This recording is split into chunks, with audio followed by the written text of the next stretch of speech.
The book of Genesis ends with the people of Israel, who numbered 70 people, moving to the land of Egypt to live because there was a famine in the whole region, and that's where they could find food.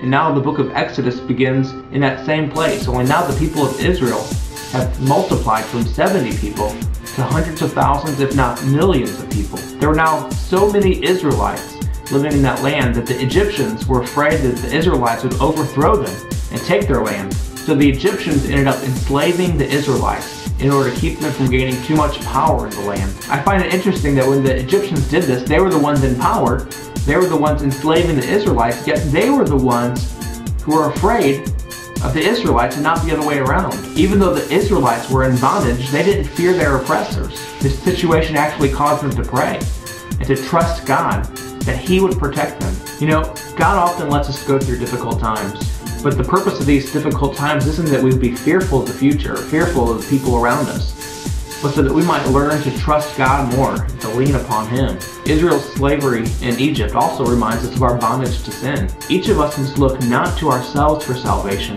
but to God. Just as God would use Moses to deliver the people of Israel out of the land of Egypt, out of that bondage, God was going to send Jesus Christ to die for our sin, to deliver us from the bondage of sin. Whatever situation you find yourself in today, trust in God.